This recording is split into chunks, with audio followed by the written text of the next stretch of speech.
ఓం నమో వెంకటేశాయ. కటీఘటితవల్కలం ఘనలసజ్జటామండలం కరాత్తశరకార్ముకం కమలపత్రమిత్రేక్షణం తమాలదళమేచకం ధరణికన్యకాకాముకం తరంగితకృపారసం తరణివంశదీపం భజే.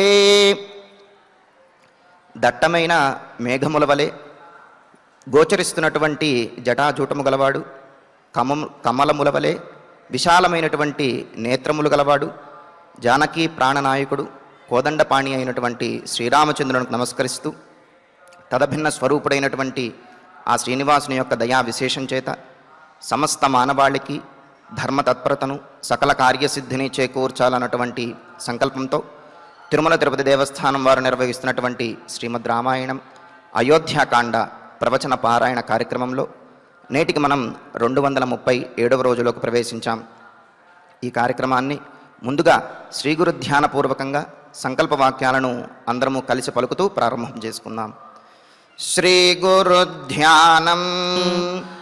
గురుర్బ్రహ్మా గురుర్విష్ణుః గురుర్దేవో మహేశ్వరః గురుః సాక్షాత్ పరం బ్రహ్మ తస్మై శ్రీ గురవే నమః. శ్రీనివాస ధ్యానం. శ్రీ వెంకటాద్రినిలయః కమలాకాముకః పుమాన్ అభంగుర విభూతిర్నః తరంగయతు మంగళం. అథ సంకల్పః. శ్రీమదాదివరాహ క్షేత్రే విరాజమానస్య శ్రీపద్మావతీ జానేః అఖిలాండకోటి బ్రహ్మాండనాయకస్య శ్రీరామచంద్ర రూపాంతరస్య భగవతః శ్రీ వెంకటేశ్వర స్వామినః సన్నిధౌ హనుమత్ సీతా లక్ష్మణ భరత శత్రుఘ్న పరివార సమేత శ్రీరామచంద్ర పరబ్రహ్మణః పరిపూర్ణానుగ్రహేణ అస్మిన్ భువనే సమస్తాధివ్యాధీనాం నివారణార్థం భారతవర్షే విద్యా విత్త వాణిజ్య కృషి వైద్య వైజ్ఞానిక దేశరక్షణాదిరంగేషు విద్యమానానాం ఆస్తిక మహాజనానాం సర్వేషాం సకుటుంబానాం ఆయురారోగ్యైశ్వర్య సద్బుద్ధీత్యాది సర్వశుభఫల ప్రాప్త్యర్థం ధర్మాచరణద్వారా శ్రీరామరాజ్యస్య పునర్వ్యవస్థాపనార్థం ఉద్యోగార్థినాం సముచితోద్యోగ ప్రాప్త్యర్థం దంపతీనాం అనుకూల దాంపత్య సిద్ధ్యర్థం సంతానస్య పితృవాక్య పరిపాలనానుకూల బుద్ధి ప్రచోదనార్థం సకల కార్య సిద్ధ్యర్థం గో సంరక్షణార్థం చ శ్రీమద్వాల్మీకి రామాయణే అయోధ్యాకాండే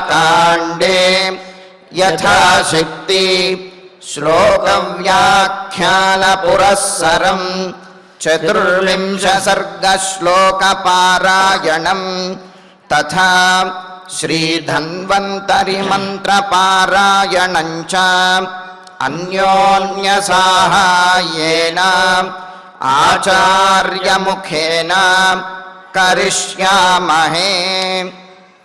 శ్రీ వాల్మీకి ప్రార్థనా. కూజంతం రామ రామేతి మధురం మధురాక్షరం ఆరుహ్య కవితాశాఖాం వందే వాల్మీకికోకిలం శ్రీ ఆంజనేయ ప్రార్థనా మనోజవం మారుతతుల్యవేగం జితేంద్రియం బుద్ధిమతాం వరిష్టం వాతాత్మజం వానరయూధముఖ్యం శ్రీరామదూతం శిరసా నమామి.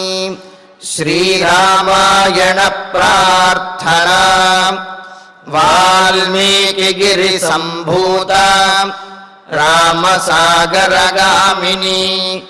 పునాతి భువనం పుణ్యా రామాయణ మహానది.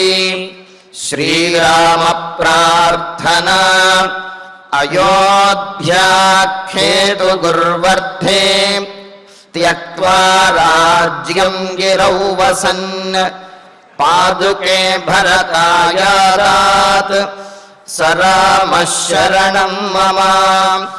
శ్రీరామచంద్ర పరబ్రహ్మణే నమః.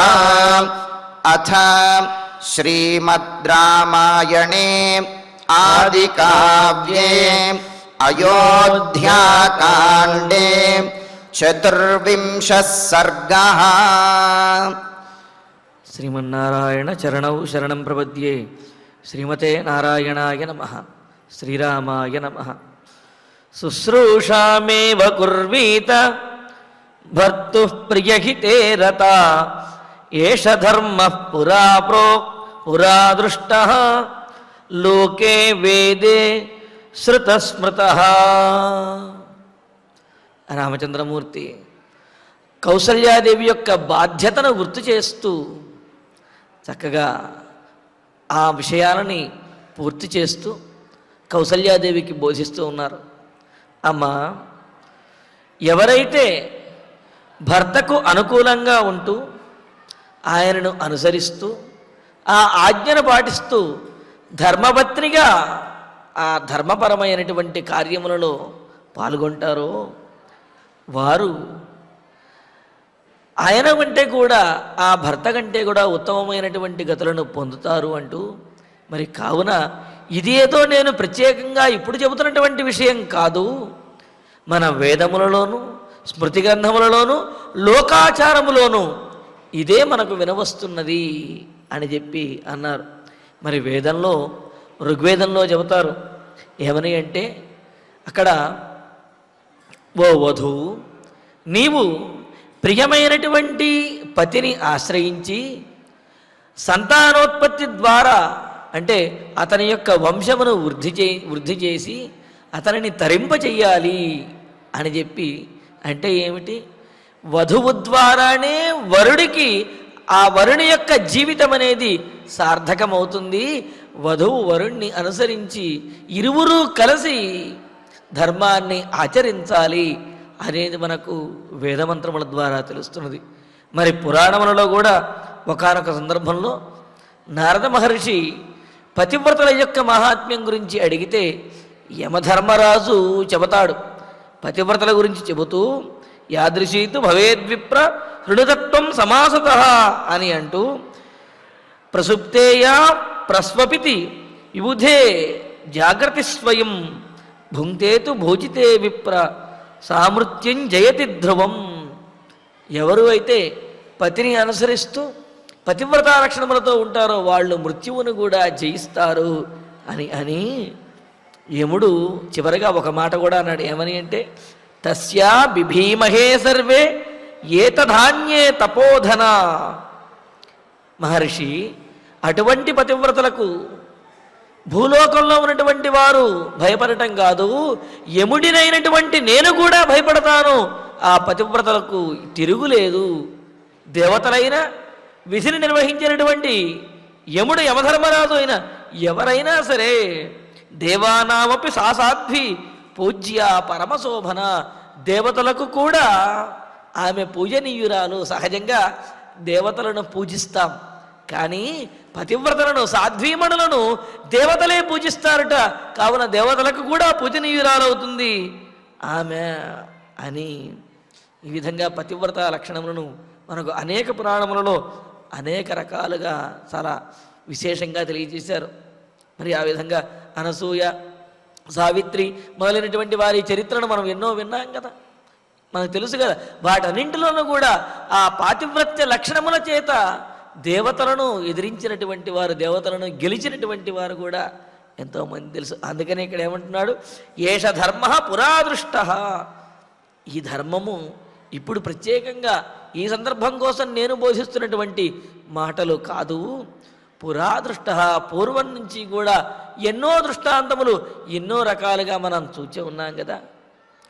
ఎలాగా ఈ లోకంలోనూ, అదేవిధంగా వేదంలోనూ, అదేవిధంగా స్మృతి గ్రంథాలను, ధర్మశాస్త్ర గ్రంథాల్లోనూ, లోకాచారంలోనూ కూడా ఇదే కొనసాగుతున్నది కదమ్మా. ఆ లోకాచారాన్ని, వేదమును, స్మృతిని, సంప్రదాయమును నీవు ఆచరించు అని కౌసల్యాదేవికి ఆ పతివ్రత ధర్మముల గురించి చెప్పారు. చెప్పి అగ్నికార్యేషు చ సదా సుమనోభిశ్చ దేవతా పూజ్యాస్తే మత్కృతే దేవి బ్రాహ్మణాశ్చైవ సువ్రతా. చెబుతున్నాడు. మరి పతివ్రత లక్షణములు చెప్పిన తర్వాత, నాయన మరి నేను ఇక్కడ తండ్రి గారిని సేవిస్తూ, సరే కొంత తండ్రిని సేవిస్తూ ఉంటాను, మరి మిగతా సమయంలో నేను ఏమి చెయ్యను? తండ్రికి సేవ అవసరమైనప్పుడు సేవిస్తూ ఉంటాను, మరి మిగిలిన సమయంలో నేను నీకు దూరమైనటువంటి దుఃఖంతో బాధపడుతూ ఉండవలసిందేనా అని అంటే, అప్పుడు కూడా నువ్వు బాధపడక్కర్లేదమ్మా అని చెబుతూ, దేవి, అమ్మా కౌసల్యదేవి, మత్కృతే అగ్నికార్యేషు, నీవు నా క్షేమం కోసం నేను వనవాసానికి వెళతాను కదా, కావున నీవు నా క్షేమాన్ని ఆకాంక్షిస్తూ అగ్నికార్యేషు యజ్ఞయాగాది కర్మలను నిర్వర్తింపజేస్తూ, సుమనోభి పుష్పముల చేత, పుష్పములతోటి, అదేవిధంగా చందనములు మొదలైనటువంటి పూజా ద్రవ్యములతోటి, దేవతా తే పూజ్యా, దేవతలందరినీ కూడా నీవు పూజించాలమ్మా, దేవతలందరూ కూడా నీకు పూజనీయులు అని అంటున్నాడు. అంటే ఏమిటి? నేను దూరమయ్యానని చెప్పి నువ్వు బాధపడవద్దమ్మా, నా కోసం నీవు ఇక్కడే ఉండి దేవతలను అర్చించు, ఆ దేవతానుగ్రహంతో నేను క్షేమంగా అరణ్యవాసం చేస్తాను, ఆ తరువాత నేను చక్కగా తిరిగి వస్తాను అని చెప్పి, నీవు ఇక్కడ ఉన్నప్పటికీ కూడా భర్తను సేవించడము, మిగిలినటువంటి సమయంలో యజ్ఞయాగాదులను నిర్వర్తింపజేయటము, అలాగే పూలు మొదలైనటువంటి పూజాద్రవ్యముల చేత దేవతలను అర్చించడం. ఎందుకు అర్చించాలయ్యా, నేను అన్నీ కోల్పోయాను కదా అనుకుంటావేమో. నీవు ఎవరి కోసం? నా కోసం, నీవు నా క్షేమం కోసం నీవు అర్చించవయ్యా అని అంటే ఆమె తప్పనిసరిగా చేస్తుంది. ఎందుకు ఇలా నా కోసమని చెప్పుకుంటున్నాడు రామచంద్రుడు అంటే, నువ్వు ప్రశాంతంగా ఉండటం కోసం, నీ కోసం నువ్వు పూజలు చెయ్యి అంటే కౌసల్యాదేవి చెయ్యదు. అలా చెయ్యకుండా ఉంటే ఏమవుతుంది? ఆమె తన కుమారుణ్ణి తలచుకుంటూ బాధపడుతూ ఉంటుంది, ఆ బాధ ఎక్కువ అవుతుంది. మరి ఆమె అలా బాధపడకుండా సత్కాలక్షేమం అంటే ఏమిటి? సమయం సార్థకమవ్వాలి, ఆమె బాధను మర్చిపోవాలి, దేవతా ప్రీతి కలగాలి, దైవానుగ్రహం కలగాలి. మరి ఈ 3 లక్షణములు కలిగింది ఏమిటి అంటే పూజాది కార్యక్రమాలను నిర్వర్తించడం. మరి ఆ పూజాది కార్యక్రమాలు కూడా రాముడి కోసమైతే కౌసల్యాదేవి తప్పనిసరిగా చేస్తుంది. అందుకనే ఆ ఉపాయాన్ని కూడా ఆయనే చెబుతున్నాడు. నీవు ఒంటరిగా ఉన్నాను అని, ఖాళీ సమయంలో కొడుకు గుర్తు వచ్చి బాధపడాలని అలా అనుకోవద్దమ్మా. నీవు అయోధ్యానగరంలోనే ఉండి యజ్ఞయాగాదులను నిర్వర్తింపజేస్తూ పూలు మొదలైనటువంటి పూజాద్రవ్యముల చేత దేవతలను నా క్షేమం కోసం, నేను అరణ్యంలో క్షేమంగా ఉండాలి అని చెప్పి దేవతలను అర్చించవమ్మా. అంతేకాదు సువ్రతాః బ్రాహ్మణాశ్చైవ, నియమనిష్టలతోటి తపోధనులైనటువంటి గురువులు, పండితోత్తములు, బ్రాహ్మణోత్తములు ఎవరైతే ఉంటారో వారిని కూడా నీవు అర్చించమమ్మా. వీరందరి యొక్క అనుగ్రహంతో నేను చక్కగా వనవాసాన్ని క్షేమంగా నేను వనవాసాన్ని పూర్తి చేసి రాగలుగుతాను.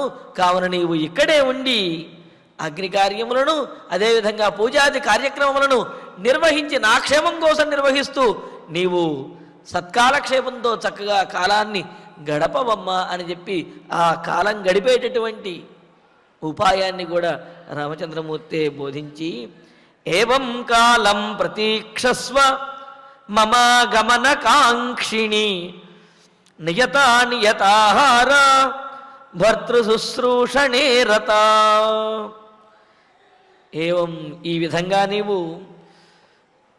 మమ ఆగమన కాంక్షిణి, నేను మళ్ళీ క్షేమంగా తిరిగి రావాలి అనే ఆకాంక్షతోటి నా కోసం నీవు ఎదురు చూస్తూ నియత.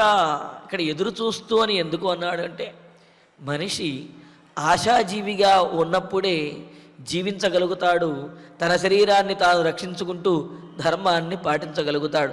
ఎప్పుడైతే నిరాశను పొందుతాడో, ఎప్పుడైతే నిరాశ నిస్పృహలు ఆవరించబడతాయో అప్పుడు ఈ జీవితం ఎందుకు, ఈ శరీరం ఎందుకు, ఈ లోకం ఎందుకు అని అనిపిస్తుంది. అందుకనే ఆశాజీవిగా ఉన్నప్పుడే కార్యములను సాధించగలుగుతాడు, అసలు జీవించగలుగుతాడు. అందుకనే ఇక్కడ రామచంద్రమూర్తి ఏం చెబుతున్నాడు, నేను మరలా తిరిగి వస్తాను అనే ఆశతోటి నా కోసం ఎదురు చూస్తూ నీవు ఈ అయోధ్యానగరంలోనే ఉంటూ ఎలాగా నియమములతోటి, వ్రతోపవాస నియమములతోటి నియతాహార, నియతమైనటువంటి ఆహారము, నియమబద్ధమైనటువంటి పరిశుద్ధమైనటువంటి చక్కటి సాత్వికమైనటువంటి ఆహారమును స్వీకరిస్తూ. ఎందుకు అంటే ఈ ఆహారంలో రాజసమైనటువంటివి, సాత్వికమైనటువంటివి, రాజసమైనటువంటివి, తామసమైనటువంటివి ఆహారాలు ఉన్నాయి. వీటిలో ఈ రాజసమైనటువంటి ఆహారం అనేది ఈ కోపాన్ని వీటిని పెంచుతూ ఉంటుంది. తామసమైనటువంటి ఆహారము బుద్ధిని, ఆలోచనా శక్తిని కూడా నశింపజేస్తుంది. సాత్వికమైనటువంటి ఆహారం మాత్రమే మన శరీరాన్ని, అదేవిధంగా మన మనస్సుని, బుద్ధిని కూడా ప్రశాంతంగా ఉంచగలుగుతుంది. అందుకనే వ్రత ఉపవాసాది నియమములు చేసేటప్పుడు సాత్వికమైనటువంటి ఆహారమును తీసుకునడం ద్వారా మనసుని ఏకాగ్రచిత్తంతో మనసుని కేంద్రీకృతం చేయగలుగుతాము, భగవంతుని యందు మనస్సుని లగ్నం చేయగలుగుతాము. అందుకనే ఈ నియమములు, ఆహార నియమములు అన్నీ కూడా మనకు పూజాది కార్యక్రమముల యందు మనకు బోధించారు. అలా ఆహార నియమాలను పాటించినప్పుడు మన శరీరము, అదేవిధంగా మన మనస్సు శాంతంగా ఉంటుంది. తద్వారా భగవంతుని యందు లగ్నము చేయగలుగుతాం. అందుకని ఏమంటున్నాడు, నియతాహార, నియమబద్ధమైనటువంటి ఆహారాన్ని స్వీకరిస్తూ భర్తృ శుశ్రూషణే రత, భర్తకు సేవ చేయటము ఎందే ఆసక్తి కలిగినటువంటి దానివై పతివ్రత లక్షణములతో చక్కగా పతివ్రతగా ఉంటూ కాలం ప్రతీక్షస్వ, ఈ కాలాన్ని గడపవమ్మా, నువ్వు వేచి ఉండవమ్మా, నా రాక కోసము నిరీక్షిస్తూ ఉండు అని అన్నాడు. ఎందుకు అంటే కాలం అనేది గడిచిపోతూ ఉంటుంది. ఏముంది, కాలం గడుస్తూ ఉంటే కొంతకాలం అయిన తర్వాత అయ్యో అంతకాలం అయిపోయిందా అప్పుడేనా అని అనిపిస్తుంది. ఎందుకంటే కాలం ఎవరి కోసము ఆగదు. కావున నీవు వేచి ఉన్నట్లయితే కాలం దానంతరదే గడిచిపోతుంది, మరలా నేను నీ దగ్గరికి వచ్చేస్తాను. కావున నీవు ఆ ఆశతోటే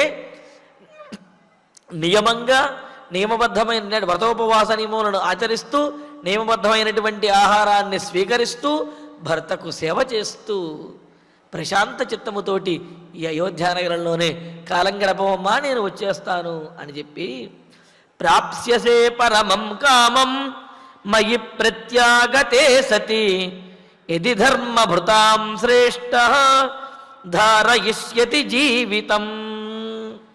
ఇక్కడ రామచంద్రమూర్తి యొక్క మాటలలో ఒక చిన్న ఆంతర్యం కూడా ఉన్నది. చూడండి, మయి ప్రత్యాగతే సతి, నేను మళ్ళా తిరిగి వచ్చేసిన తర్వాత ధర్మభృతాం శ్రేష్ఠ, ధర్మాన్ని భరించడంలో శ్రేష్ఠుడైనటువంటి, ధర్మాచరణలో ధర్మాత్ముడైనటువంటి శ్రేష్ఠుడైనటువంటి మా తండ్రి గారు జీవితం ధారయిష్యతి ఏది, చక్కగా మా తండ్రి గారు బ్రతికి ఉంటాడు కదా, అప్పటి వరకు ఇంకా చక్కగా జీవిస్తూ ఉంటారు కదా, అప్పుడు పరమం కామం ప్రాప్స్యసే, నీవు ఉత్తమమైనటువంటి అభీష్టాన్ని పొందుతావు. నీవు ఇంతవరకు ఏదైతే కలగంటూ ఉన్నావో, ఇప్పటి వరకు ఎటువంటి గౌరవాన్ని అయితే పొందాలి అనుకుంటున్నావో ఆ గౌరవాన్ని నేను తిరిగి వచ్చిన తర్వాత మా తండ్రి గారు అప్పటికింకా జీవించి ఉంటారు. కావున జీవించి ఉన్నట్లయితే అనే అర్థం కూడా ఇక్కడ ఉన్నది, ఉంటారు. కావున నీవు చక్కగా నీవు కోరుకున్నటువంటి రాజమాతవు అవుతావు.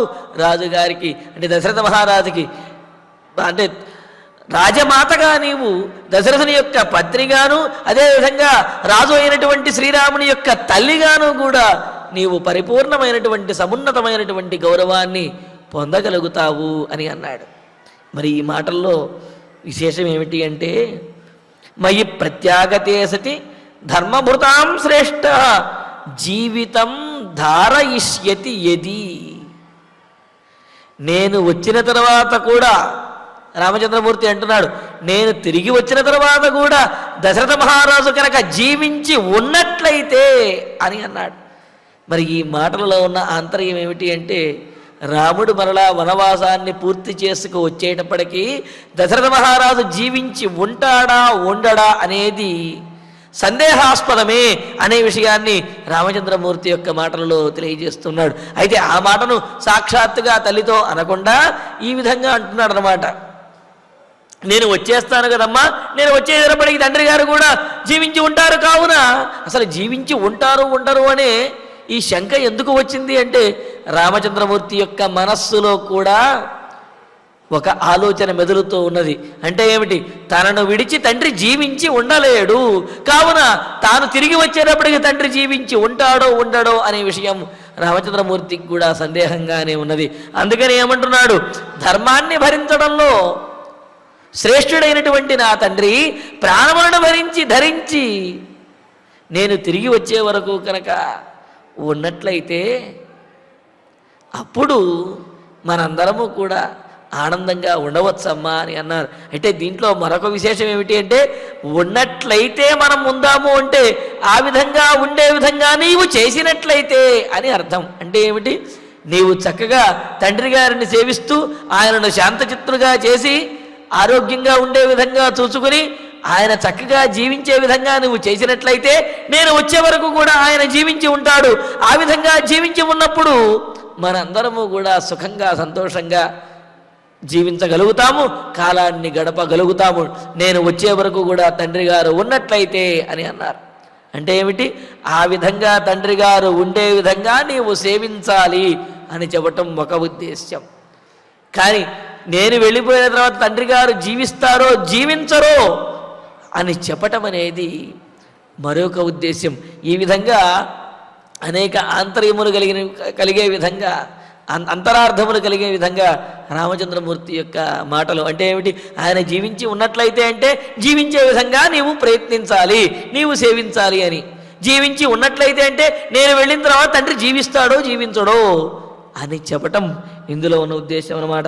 కానీ తండ్రి గారు నేను వచ్చేటప్పటికి కనుక జీవించి ఉన్నట్లయితే నీవు ఏదైతే ఇప్పటి వరకు కలగంటూ ఉన్నావో, ఏ విధంగా అయితే ఉండాలి అనుకుంటున్నావో అదంతా కూడా సంపూర్ణంగా నెరవేరుతుంది. ఎలాగా, తనకు దూరమైనటువంటి కుమారుడు మరలా ఆ వనవాసం పూర్తి చేసుకుని తన దగ్గరకు రావటం, అదేవిధంగా ఆ వచ్చినటువంటి కుమారుణ్ణి చూసుకుని తాను తన భర్త అయినటువంటి దశరథ మహారాజు కూడా అమితమైనటువంటి ఆనందాన్ని పొందటం.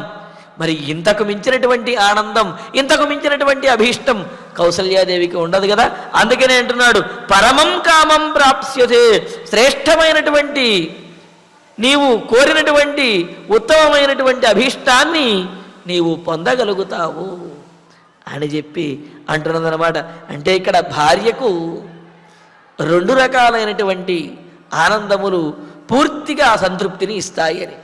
ఏమిటి అంటే, ఒకటి తన కుమారులు వృద్ధిలోకి వచ్చి వాళ్ళు సుఖంగా ఉండటం అనేది ఒకటి అయితే, రెండవది తన భర్త జీవించి ఉండడం, తాను ముత్తైదువుగా జీవించటము అనేది ఈ మరొకటి అనమాట. ఈ విధంగా తాను జీవభర్తృకగా ఉండటము, తన కుమారులు యోగ్యులుగాను ఉత్తములుగాను సుఖంగాను ఉండటము, ఈ రెండింటినీ చూస్తున్నటువంటి స్త్రీ పొందే ఆనందము అది చాలా ఉత్తమమైనది. మరి అటువంటి పరమ ఆనందాన్ని నీవు పొందగలుగుతావమ్మా. నేను తిరిగి వచ్చే వరకు తన తండ్రి గారు కనుక చక్కగా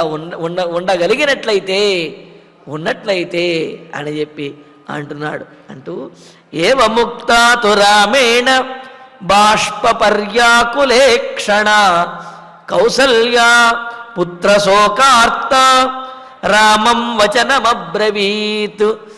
ఈ విధంగా రామచంద్రమూర్తి ఆయన కంటి నిండా నీటితోటి కన్నీళ్లు కలిగి ఉండి ఇలాగా రామచంద్రమూర్తి చెబుతూ ఉంటే అది చూచినటువంటి కౌసల్యాదేవి ఆమెకు మరింత దుఃఖం కలుగుతూ ఉన్నది.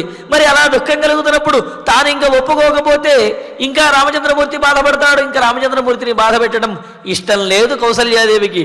అందుకనే ఈ విధంగా ఏవం రామేణ ముక్త, రామచంద్రమూర్తి ఈ విధంగా చెప్పిన తర్వాత కౌసల్య పుత్రశోకార్త, కౌసల్య పుత్రశోకార్త, పుత్రుని యొక్క ఆ బాధను చూచి తాను ఎక్కువ బాధ కలిగినదై, అదేవిధంగా పుత్రుడు తనకు దూరం అవుతున్నాడు అనే బాధతోటి ఆర్త దీనురాలై పీడించబడినటువంటిదై దీనంగా ఉన్నటువంటి ఆమె బాష్ప పర్యాకులేక్షణ, కంటి నిండా నీరు నిండటంతో చూపు కూడా సరిగ్గా కనిపించడం లేదు ఆవిడికి. అంటే ఏమిటి, మరి కంట్లో నీరు కనుక ఉన్నట్లయితే మసక మసక కనిపిస్తుంది కదా.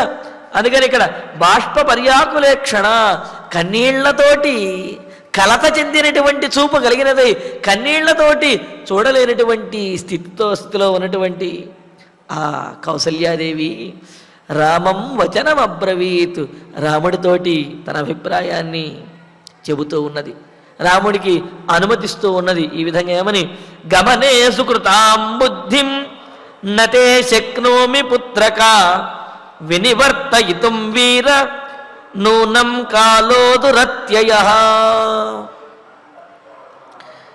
రామచంద్ర, నేను ఎంత ప్రయత్నించినప్పటికీ, ఎన్ని చెప్పినప్పటికీ కూడా ధర్మపరంగా అదేవిధంగా స్థిరంగా ఉన్నటువంటి నీ బుద్ధిని, నీ ఆలోచనను, నీ వనవాస దీక్షను, నీ సంకల్పాన్ని నేను మార్చలేనయ్యా అని అంటూ, వీరా పరాక్రమం కలిగినటువంటి వాడా. మనం ఇంతకుముందు కూడా అనుకున్నాం, వీరుడు అంటే కేవలము యుద్ధంలో పరాక్రమాన్ని చూపించేవాడని అర్థం కాదు.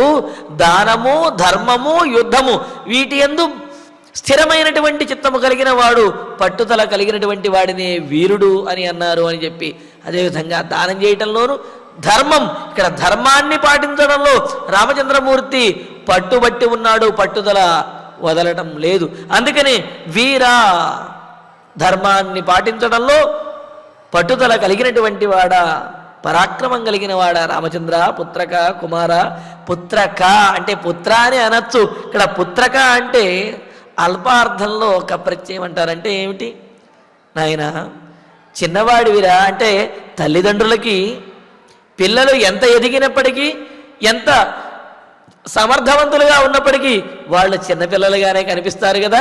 అందుకనే పుత్రక బిడ్డ అని అంటాం ఇక్కడ ఉద్దేశం అన్నమాట. నాయన గమనే సుకృతాం తే బుద్ధిం, గమనే వనవాసానికి వెళ్ళడం యందు సుకృతాం పూర్తిగా దృఢంగా స్థిరంగా నిశ్చయించుకున్నటువంటి తే బుద్ధిం నీ ఆలోచనను, నీ బుద్ధిని వినివర్తయితం మార్చడానికి, మరల్చడానికి, ఆపడానికి నశక్నోమి నాకు శక్తి లేదయ్యా, నాకంతటి సామర్థ్యం లేదు, ఏదో ప్రయత్నిస్తున్నాను కానీ నీ ఆలోచనను మార్చగలిగేటటువంటి శక్తి నాకు లేనే లేదు. నూనం కాలః దురత్యయః, దీనివల్ల నాకేం తెలుస్తున్నది అంటే ఈ కాలం అనేది అతిక్రమించడానికి వీలు లేనిది. ఈ కాలాన్ని, విధిని ఎవరు కూడా తప్పించలేరు.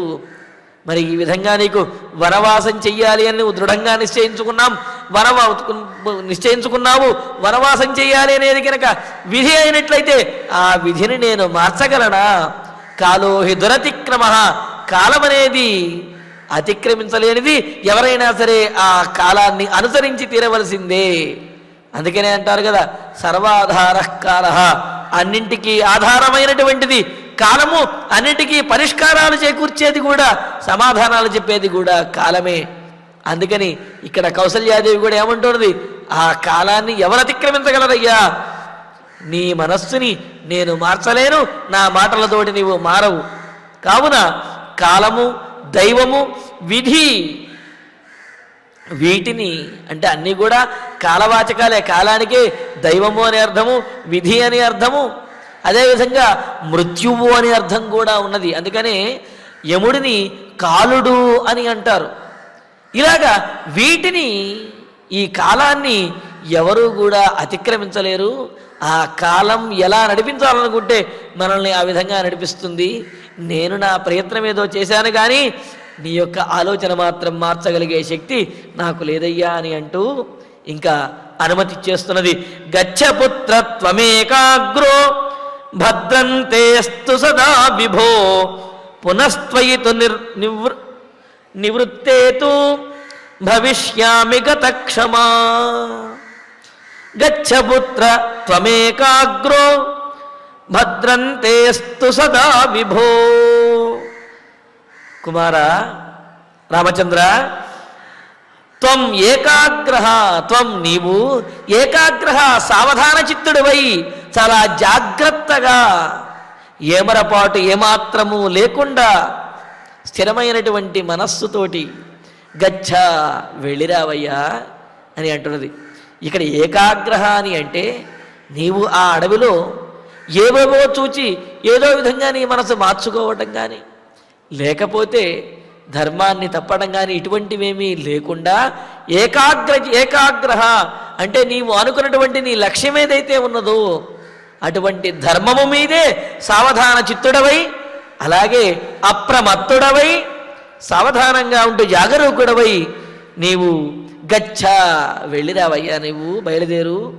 విభో సర్వసమర్థుడా అంటే ఎక్కడికైనా ఏ కార్యానికైనా వెళుతున్నప్పుడు ఆ వెళ్ళేవారు ఎంత సమర్థులైనప్పటికీ కూడా ఆ కార్యం విషయంలో కొంత కలత అనేది, అదేవిధంగా మనస్సులో కొంత భయము బెరుకు అనేది ఉండవచ్చును. కానీ ఆ సందర్భంలో వారిలో ఉన్నటువంటి శక్తి సామర్థ్యములను కనుక మనం గుర్తు చేసి వారిని ప్రోత్సహించినట్లయితే వారు ధైర్యంగాను ఉత్సాహంగాను లక్ష్యం మీదే దృష్టి పెట్టి వెళ్ళగలుగుతారు. అందుకే కదా విద్యార్థులు ఎక్కడికైనా పరీక్షకు వెళుతున్నప్పుడు వారు ఎంత ఉత్తమమైనటువంటి తెలివైనటువంటి వారైనప్పటికీ కూడా అందరూ కూడా నీకు మంచి జరుగుతుంది, అదేవిధంగా జాగ్రత్తగా పరీక్ష రాయవయ్యా అని చెప్పి ఆ జాగ్రత్తలు చెప్పటము, అదేవిధంగా శుభాశంసనము చేయటము, తద్వారా అతనికి ధైర్యం పెరుగుతుంది. మరి అలాగే ఇక్కడ కూడా ఏమంటుంది, విభో సర్వసమర్థుడైనటువంటి ఓ రామచంద్ర అంటే రాముడి యొక్క సామర్థ్యాన్ని గుర్తు చేస్తూ తే సదా భద్రం అస్తు, నీకు ఎల్లప్పుడూ కూడా మంగళమగుగాక, నీవు చక్కగా మంగళంతో శుభంతో క్షేమంతో నీవెప్పుడూ ఉండాలి. త్వయి పునః నివృత్తేతు, నీవు మరలా తిరిగి వచ్చేవాడికి అంటే నివృత్తే తిరిగి వచ్చే వరకు కూడా, వచ్చిన తరువాత అంటే తిరిగి వచ్చిన వాడివి కాగా అని అర్థం. అంటే ఏమిటి, నీవు తిరిగి వచ్చిన తరువాత వనవాసాన్ని పూర్తి చేసి మరలా నీవు అయోధ్య నగరానికి వచ్చిన తర్వాత గతక్రమ భవిష్యామి, నా కష్టమంతా కూడా తీరిపోతుంది, నా కష్టాన్ని నా మనసులో ఉన్నటువంటి బాధను కూడా నేను విడిచిపెట్టేస్తాను. అంటే ఏమిటి, నీవు వెళ్ళిన తర్వాత 14 సంవత్సరములు వనవాసం చేస్తావు కదా, ఈ వనవాసం చేసేంత కాలము కూడా నా మనస్సు వ్యాకులత చెందుతూనే ఉంటుంది, నా మనస్సులో బాధ అనేది తీరదు. మరి ఈ బాధ ఎప్పుడు తీరుతుంది అంటే మరలా నీవు 14 సంవత్సరములు పూర్తి చేసుకుని మరలా నీవు నా దగ్గరకు ఎప్పుడైతే తిరిగి వస్తావో అప్పుడే ఈ బాధ తీరుతుంది తప్ప అప్పటి వరకు ఈ బాధ అనేది తీరదు. కావున నన్ను దృష్టిలో పెట్టుకుని 14 సంవత్సరములు కూడా నీవు క్షేమంగా ఉంటూ, అంటే ఏమిటి, నిన్ను నీవు రక్షించుకుంటూ ధర్మాన్ని కాపాడుతూ క్షేమంగా నీవు తిరిగి వచ్చినట్లయితేనే నా బాధ అనేది తీరుతుంది, నీవు రాకపోతే మాత్రం నా బాధ అనేది తీరదు. కావున నా కోసమైనా సరే నీవు అప్రమత్తుడవై జాగరూకతతో ఉండి ఆ అరణ్యవాసాన్ని జాగ్రత్తగా పూర్తి చేసుకుని నీవు తిరిగి రావాలి. నీవు తిరిగి వచ్చిన తర్వాతే నా బాధ తీరుతుంది, అప్పటి వరకు నా బాధ తీరేది కాదు. కావున నా కోసమైనా నీవు జాగ్రత్తగా క్షేమంగా నీవు ఆ వనవాసాన్ని పూర్తి చేసి రావాలయ్యా అని అంటూ ప్రత్యాగతే మహాభాగే కృతార్థే చరితం వ్రతే పితురానృణ్యతాం ప్రాప్తే త్వయి లప్స్యే పరం సుఖం. ఇంకా అంటున్నాడు ప్రత్యాగతే మహాభాగే త్వయి కృతార్థే చరితవ్రతే పితు అనృణ్యతాం ప్రాప్తే ప్రత్యాగతే సతి పరం సుఖం లప్స్యే. రామచంద్ర, నీవు విధేయుడవై ఉండి తండ్రి యొక్క మాటకు విధేయుడవై గొప్పవాడిగా ఉత్తమమైనటువంటి లక్షణములతో ఉన్నటువంటి నీవు కృతార్థే కృతకృత్యుడై అంటే ఏమిటి? తండ్రి యొక్క రుణమును తీర్చడం ద్వారా నీవు నీ జీవితాన్ని సార్థకం చేసుకున్నటువంటి వాడివై చరితవ్రతే తండ్రి యొక్క మాట కోసం అరణ్యవాస దీక్షను నీవు పూర్తి చేసినటువంటి వాడివై పితు ఆనృణ్యతాం ప్రాప్తే తండ్రికి రుణ విముక్తిని కలిగించినటువంటి వాడివై తండ్రి ఇచ్చినటువంటి వరములను నిర్వర్తించి తండ్రి మాట నిలుపుకున్నటువంటి వాడిగా చేసి ప్రత్యాగతే సతి నీవు మరలా ఆ వనవాసాన్ని పూర్తి చేసి తిరిగి వచ్చిన తర్వాత అంటే ఏమిటి? వనవాసానికి వెళ్ళడం ద్వారా ఇక్కడ చూడండి ప్రయోజనాలే అని చెప్పుకోవాలి. రాముని యొక్క ఔన్నత్యం తెలుస్తున్నది. అదేవిధంగా తండ్రి మాట నిలబెట్టడం ద్వారా రాముడు ధన్యుడవుతున్నాడు, కృతార్థుడు అవుతున్నాడు. అంతేకాదు తండ్రి ఇచ్చినటువంటి వరములను నెరవేర్చి తండ్రిని రుణ విముక్తుడిని చేస్తున్నాడు. ఈ విధంగా నువ్వు ఇన్ని లక్షణములు కలిగినటువంటి ఆ వనవాసముని పూర్తి చేసి ప్రత్యాగతే సతి తిరిగి వచ్చిన తర్వాత పరం సుఖం లప్స్యే నేను ఈ జీవితంలో ఇంతవరకు కూడా పొందనటువంటి అంతకు మించి లేనటువంటి సుఖం ఏదైతే ఉంటుందో ఆనందము, అటువంటి ఆనందాన్ని పొందుతాను. అంటే ఏమిటి? నీవు ఈ వనవాస దీక్షను పూర్తి చేసి తిరిగి వచ్చావు అంటే అంతకు మించినటువంటి ఆనందము నా జీవితంలో వేరొకటి ఉండదు, అంతకు మించినటువంటి ఆనందాన్ని నేను కోరుకోను అని చెప్పి కౌసల్యాదేవి రామచంద్రమూర్తితోటి చెబుతూ ఉన్నదన్నమాట. అంటే ఏమిటి? దీని ద్వారా తండ్రి యొక్క ఆ రుణ విముక్తి చేయటం, తండ్రి మాట నిలబెట్టడం అనేది నీ కర్తవ్యం కావున ఆ విధంగా నీవు జీవితంలో చరితార్థుడవై నీ తండ్రిని కూడా చరితార్థుణ్ణి చేసి నువ్వు తిరిగి వచ్చినట్లయితే అలా తిరిగి వచ్చినటువంటి నిన్ను చూడటం కంటే నాకు మరొక సుఖమనేది లేదు, అంతకు మించినటువంటి సుఖాన్ని నేనేమీ కోరుకోవటం లేదు. కావున నీవు జాగ్రత్తగా వెళ్ళి నీ ధర్మాన్ని ఆచరించి తిరిగి రావయ్యా అని చెప్పి కౌసల్యాదేవి రామచంద్రమూర్తికి బోధిస్తూ ఉన్నది. రామచంద్రమూర్తికి అనుమతి ఇచ్చినది. మరి రాముడు ఇంకా వనవాసానికి బయలుదేరిపోతూ ఉన్నాడు. మరి ఆ సందర్భంలో లక్ష్మణస్వామి ఏ విధంగా మాట్లాడాడు? ఆయన కూడా వస్తానన్నాడు. అలాగే కౌసల్యాదేవి రామచంద్రమూర్తికి ఏ విధంగా మంగళాశాసనం చేసినది అంటే జాగ్రత్తలు చెప్పి రాముణ్ణి ఏ విధంగా ఆశీర్వదించినది అనే విశేషాలను తరువాతి ప్రవచనంలో తెలుసుకుందాము. ఇక ఇప్పుడు ఆచార్యుల వారి ద్వారా శ్లోకాలను పారాయణ చేసుకుందాము. శుశ్రూషామేవ కుర్వీత భర్తుః ప్రియహితే రత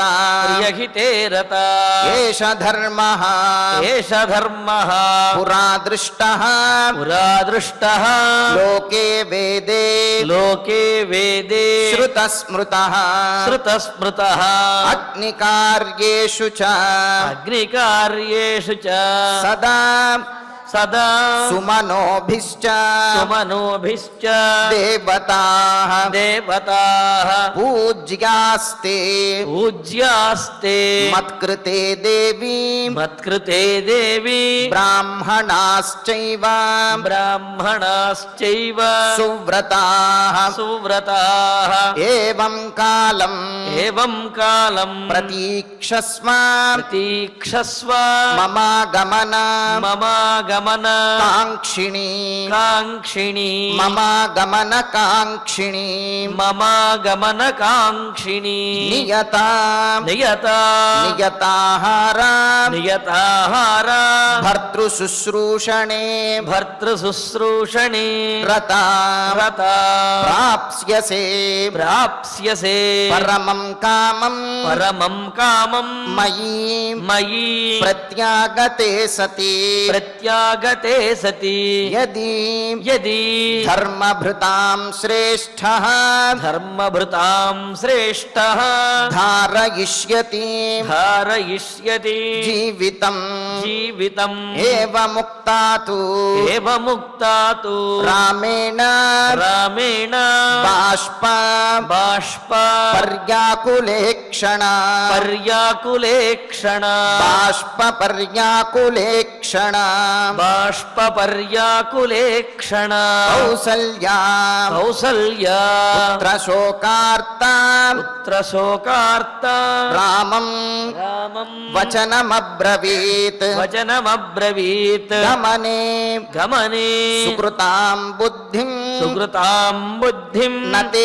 శక్నోమి నతే శక్నోమి పుత్రకా పుత్రకా వినివర్తయితుం వినివర్తయితుం వీరా వీరా నూనం కాలః నూనం కాలః దురత్యయః దురత్యయః గచ్చ పుత్ర గచ్చ పుత్ర త్వమేకాగ్రః త్వమేకాగ్రః భద్రంతేస్తు భద్రంతేస్తు సదా విభో సదా విభో పునస్త్వయి పునస్త్వయి నివృత్తేతు నివృత్తేతు భవిష్యామి భవిష్యామి గతక్లమా గతక్లమా ప్రత్యాగతే త్యాగతే మహాభాగే మహాభాగే కృతార్థే కృతార్థే చరితవ్రతే చరితవ్రతే పితుః పితుః ఆనృణ్యతాం ప్రాప్తే ఆనృణ్యతాం ప్రాప్తే త్వయి లప్స్యే త్వయి లప్స్యే పరం సుఖం పరం సుఖం ఇత్యార్షే ఇత్యార్షే శ్రీమద్ రామాయణే శ్రీమద్ రామాయణే ఆదికావ్యే ఆదికావ్యే అయోధ్యాకాండే అయోధ్యాకాండే చతుర్వింశే సర్గే చతుర్వింశే సర్గే అష్టశ్లోకాః అష్టశ్లోకాః. ఫలశ్రుతి నుండి మంగళాంతం వరకు అందరము కలిసి పఠిద్దాం. ఫలశ్రుతి ఆయుష్యమారోగ్యకరం యశస్యం సౌభ్రాతృతం బుద్ధికరం సుఖం చ శ్రోతవ్యమేతన్నియమేన సద్భిః ఆఖ్యానమోజస్కరమృద్ధికామైః శ్రీరామచంద్ర పరబ్రహ్మణే నమః.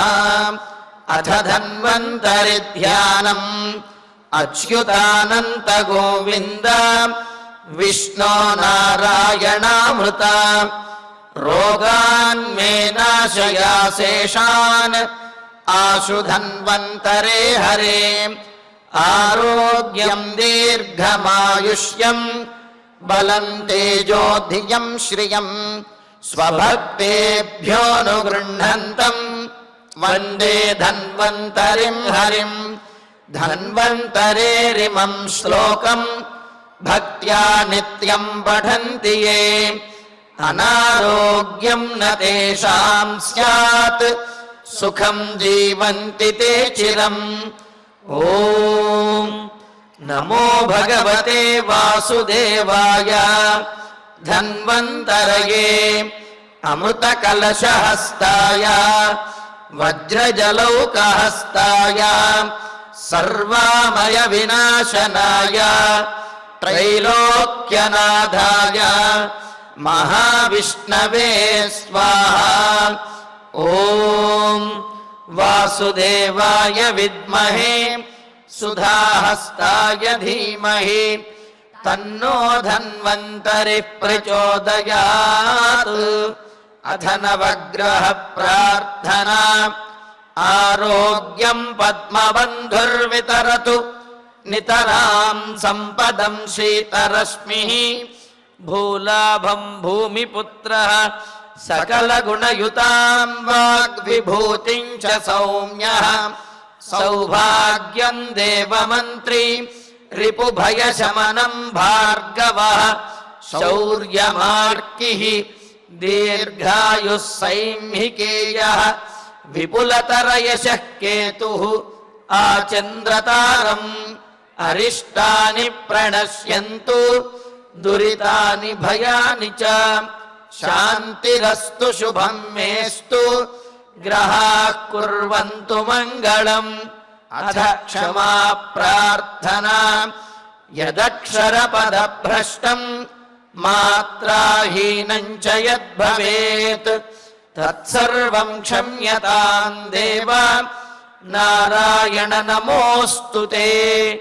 అథ భగవత్ సమర్పణం కాయేన వాచా మనసేంద్రియైర్వా బుద్ధ్యాత్మనా వా ప్రకృతే స్వభావాత్ కరోమి యద్యత్ సకలం పరస్మై నారాయణాయేతి సమర్పయామి.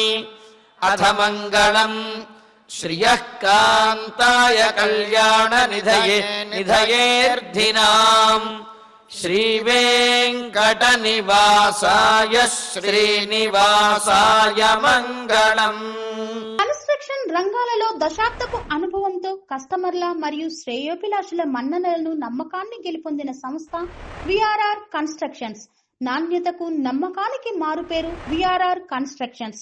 ఇండిపెండెంట్ హౌసెస్, అపార్ట్మెంట్స్, విల్లాస్ అన్ని రకాల హంగులతో అలరించే అద్భుతమైన వెంచర్స్ తో పాటు అందరికీ అందుబాటు ధరలో సొంత ఇంటి కలను సాకారం చేసే నమ్మకమైన సంస్థ VRR constructions. Please visit VRR constructions, Varatex Plaza near Radhika Theatre, ECL X Road, Hyderabad. Call to 9100885551 9100885559.